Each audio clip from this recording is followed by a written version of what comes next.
All right. Thank you so much for joining us for episode 2 of Cannabis and Company. And today I am joined by founding member Jenny Germano of ICS Consulting. Jenny, how are you? I'm good. How are you? Thanks for having me, Jamie. It's always great to have you. And I wanted to take a little bit of time to talk about what you do. First of all, tell us a little bit about yourself and what it is that ICS Consulting does. Yeah, well, I have 11 years here in the cannabis industry.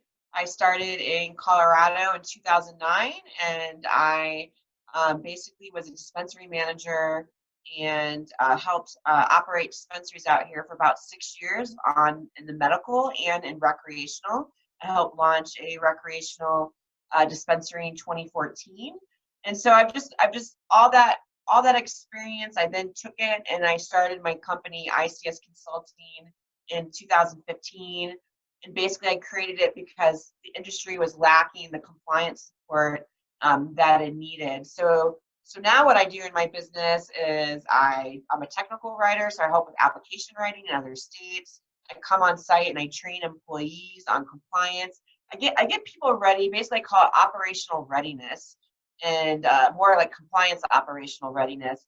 And I get them to where they can get their facilities, they're up to compliance standards or just ready to open, and just making sure that that they're not going to get a violation or anything like that in their facility. And then I get them trained, all the employees trained to help with their SOPs. Basically, from build out to launch is my process to help people with. And as well, I am a ServSafe instructor here in Colorado, and I teach employees health and sanitation practices in the cannabis industry. So I just do a variety of things in this industry, as well as I'm a third-party auditor. I could go on and on, but you can go to my website and see all the amazing stuff I do.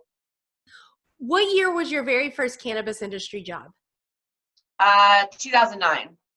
So it is such an inspiration to hear your journey and how you got to where you are now and teaching these facilities how to implement compliancy.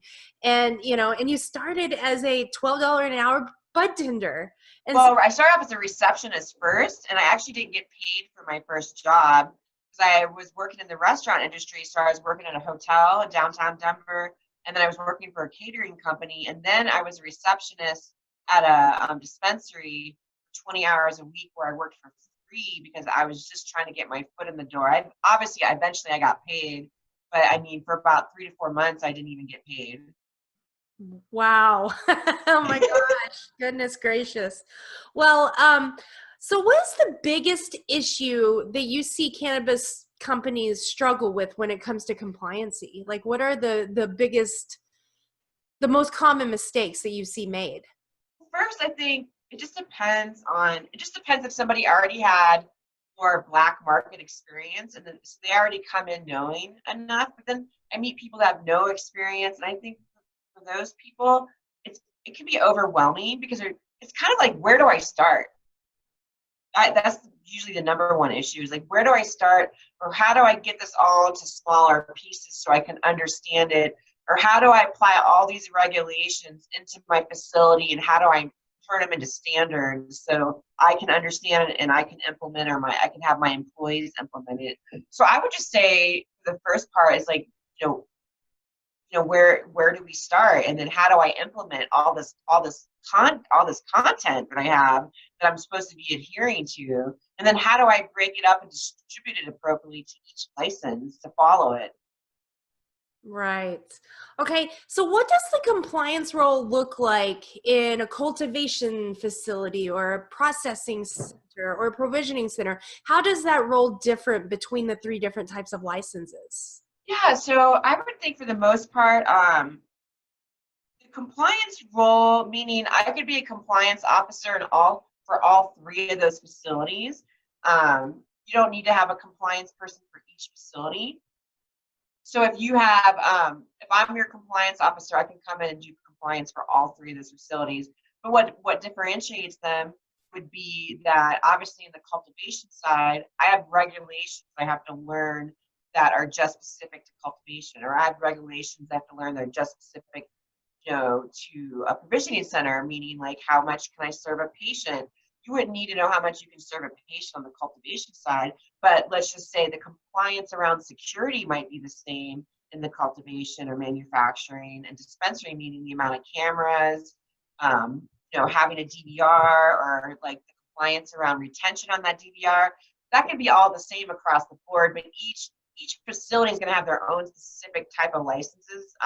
Regulations that you have to learn for that license. And so that's kind of pretty much how it breaks down.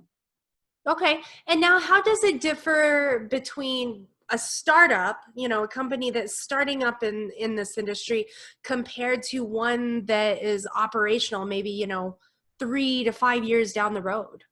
There's a lot of difference. So it just depends. Like, so a startup, there's so many things that can happen. So we have startups who come in with a bare minimum of money to invest, maybe more mom and pop, maybe you and your friends or you, and you had to bootstrap this whole thing. And so typically those companies don't have a lot of money to spend right out of the gate, and they're doing everything themselves. But I would say for the startups, they 100%, no matter if they have money, a lot of money or not, they always want to be 100% in compliance. And that's something they want to adhere to because they're trying to get licensed, approved. In Michigan, it's they get pre-qualified, and then they have to have their inspection, and then they still have to get the license. So it just depends on what state that you're in. But what I see with people who have been operating 5 or 6 years, what happens is complacency begins to form, and because I think they've been operating for so long, I don't need anyone to tell me what I'm doing wrong. I've been doing this 5 or 6 years. I know what I'm doing, and I get that a lot, especially in like my own state in Colorado. We've had medical since 2000, and we had rec was legalized in 2012. So a lot of facilities are like, I've been doing this 10 years. I don't really need compliance help, but yet I'll go into their facilities, and within 10 minutes, I can see that they have some compliance issues. They might have outdated signs. They might not have cameras in the right position. So it just really depends. It depends on how often does your state come in and inspect your facility.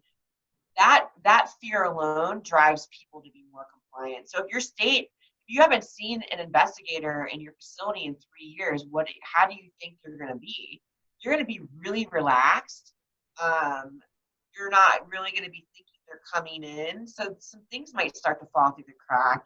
And it just, like I said, it just depends on what state that you're in. But, I also see facilities who've been doing this 5 or 6 years, and their facilities are unbelievable. They're so clean. They're so well run. So at the end of the day, it just really depends on the processes, and if you were able to implement them properly, and that you're maintaining and you're adhering to everything. There's always a caveat. Like you could have all the SOPs that you want and all the compliance binders you want and all the compliance audits in the world coming out of your ears.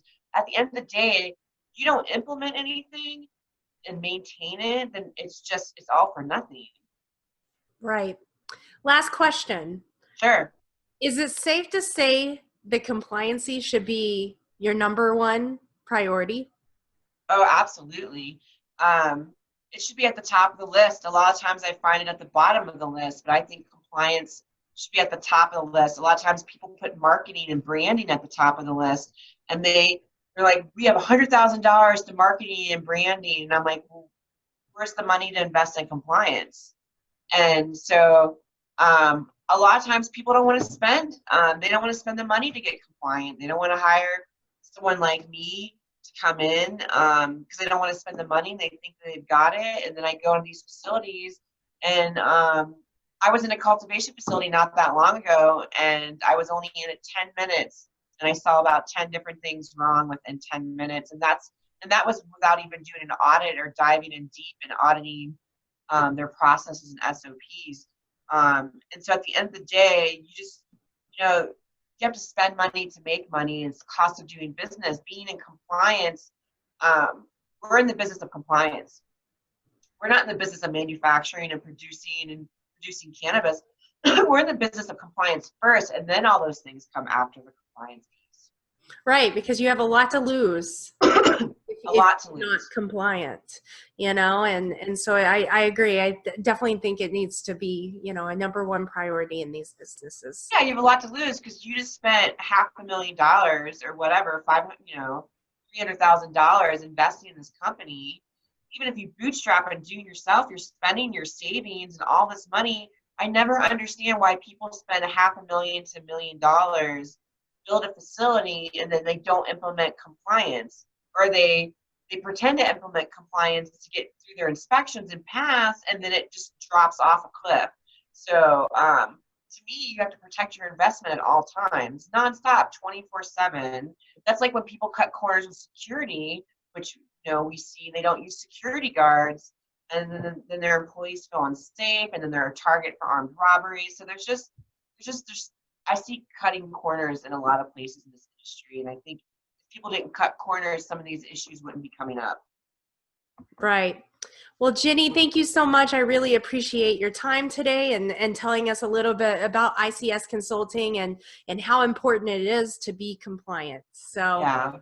awesome. Thank Well, you, Jamie. thank you. And thank you all for joining us for Cannabis and Company. And we'll be seeing you around soon. Bye. Thanks, guys. Okay. We're